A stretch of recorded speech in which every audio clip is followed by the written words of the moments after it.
खूप सारे patient liver क्लिनिकद्वारे त्यांचा जो लपलेला आजार आहे लिव्हर हा शोधून काढण्यामध्ये मेडिकवर हॉस्पिटलने हा प्रयत्न चालू केलेला आहे लिव्हर क्लिनिक. सर या क्लिनिकमध्ये सर्वसामान्य रुग्णांना नेमका काय फायदा होणार आहे? तर ह्या गोष्टीमुळे आपलं की ज्या पेशंटला लिव्हरचा त्रास माहिती नाहीये पण त्याच्या बॉडीमध्ये तो त्रास चालू आहे तो आपण लवकररित्या त्याला शोधू शकतो, योग्यरित्या त्याला ट्रीटमेंट देऊन भविष्यात होणारा धोका आपण टाळू शकतो. हा मेन त्या मागचा उद्देश आहे.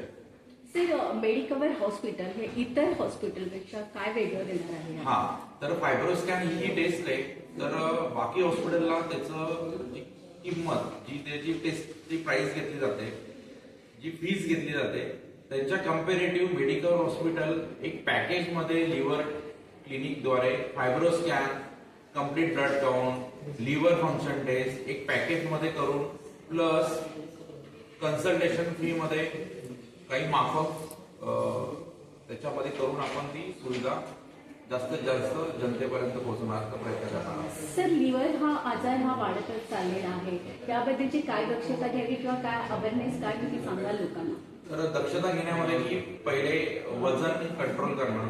अजून आपल्या फॅमिलीमध्ये कोणाला लिव्हरचा त्रास आहे का, आपल्याला फॅमिलीमध्ये स्वतः या कोणाला डायबिटीस वगैरे हा त्रास आहे का हे योग्यरित्या आपण पूर्वरित त्याचं लक्षण पाहून डॉक्टरांकडे त्वरित जाऊन त्याच्याबद्दल उपचार करू शकतो. सर मेडिकलमध्ये एकाच छताखाली ह्या सगळ्या तपासण्या आहेत की काय वेगळ्या नाही, एकाच छताखाली सर्व तपासण्या आहेत. आणि साधारणतः खर्च काय असेल सर्वसामान्यांना? तर सर्वसामान्यांना तरी आता फायब्रोस्कॅनचा आपण 2,500 ते 3,000 पर्यंत करण्याचा ठरवलं आहे पूर्ण पॅकेज मध्ये. फॅटी लिव्हर हा गंभीर आजार आहे कसं? हा फॅटी लिव्हर हा गंभीर आजार उद्भवू शकतो. कधी आपण त्याला योग्यरित्या ती ट्रीटमेंट नाही चालू केली तर पुढच्या 5, 10, 15 वर्षांमध्ये तो सिरोसिस मध्ये रूपांतर होऊ शकतो. आणि हा रिव्हर्सल आहे म्हणजे याला पूर्ववत आपण कंट्रोल करू शकतो. लिव्हर ट्रान्सप्लांट करण्यासाठी काही शासकीय योजनांचा याला काही लाभ भेटू शकतो का? तर सगळ्यात पहिले लिव्हर ट्रान्सप्लांटसाठी आपल्या इंडियामध्ये महाराष्ट्रामध्ये महाराष्ट्राची एक सीएम फंड असतो त्याला आपण मुख्यमंत्री योजना आणि दुसरं असतं प्रधानमंत्री योजना. तर ही ज्या दोन्ही आहेत तर मुख्यमंत्रीकडनं आपल्याला 2 लाखाची मदत आहे आणि प्राईम मिनिस्टरकडून 3 लाखाची मदत. हे झालं आणि त्याच्यानंतर बाकीच्या ज्या हे त्याच्यामध्ये बाकीचे सीजेचेच म्हणजे जे सेंट्रलचे जे लोक असतात रेल्वेमध्ये म्हणा किंवा अजून कुठलेही सेंट्रलचे जे जॉब्स आहेत त्याच्यासाठी पण आपल्याकडं त्यांचं एक पॅकेज दिलेलं आहे.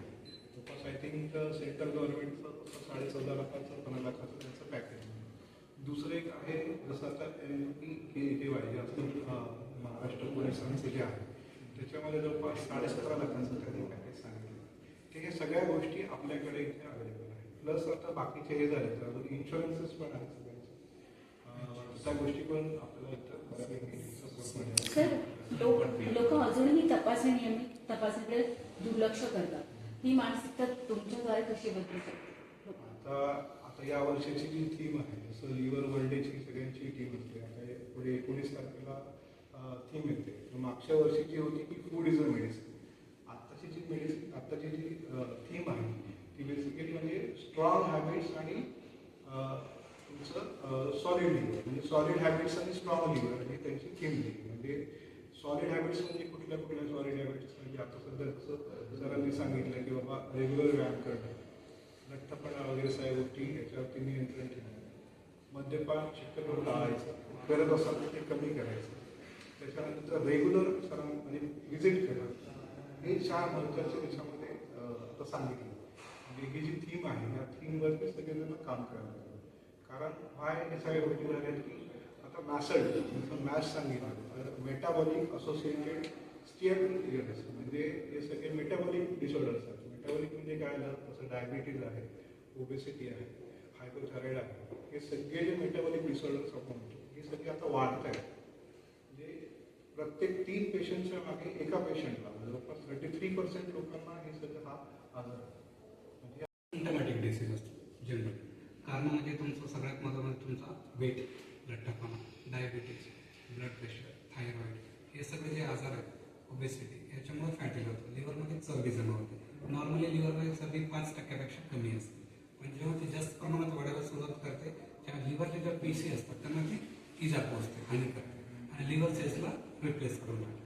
कालांतराने हळूहळू जशा लिव्हरच्या सेल्स कमी होतात, लिव्हर कमकुवत होतो, कमजोर होतो आणि हळूहळू मग लिव्हरमध्ये फॅटी लिव्हर नंतर लिव्हर हार्ड होतो, कडक होतो, नंतर लिव्हर सिरोसिस होतो. जनरली जे लक्षणं आहेत ते लिव्हर सिरोसिसमध्ये दिसतात. फॅटी लिव्हरमध्ये लक्षणं दिसत नाही निश्चितमध्ये. सिरोसिसमध्ये जसं की पोटात पाणी होणं, पायाला सूज होणं, रक्ताच्या उलट्या होणं, किडनीवर असर होणं, मेंदूमध्ये सूज होणं, अशी हे लक्षणं दिसून येतात. सर, नवी मुंबई महा चलाने के उद्देश्य वही है कि अवेयरनेस फैले. सो आज प्रिवेंटिव हेल्थ चेकअप का पहले लोग चेकअप नहीं कराते थे, बट अभी क्या है कि लोग चेकअप की व्याख्या ही बदल दिया है. जो डायग्नोस्टिक्स लेबोरेटरी में टेस्ट करते हैं बाहर, वो उनको चेकअप मान के वो बैठ जाते हैं, बट ना वो सोनोग्राफी कराते हैं, ना कुछ आगे के कार्डियक टेस्ट कराते हैं, टीएमटी, और उनको चेकअप मान के बैठ जाते हैं. वहीं से समस्याओं शुरू होती है. इसीलिए एक लीवर क्लिनिक का कॉन्सेप्ट लेके मेडिकल हॉस्पिटल्स नवी मुंबई आया है, जिसमें पैकेज के माध्यम से सारा स्क्रीनिंग करने के लिए लोगों को प्रोत्साहित किया जाएगा.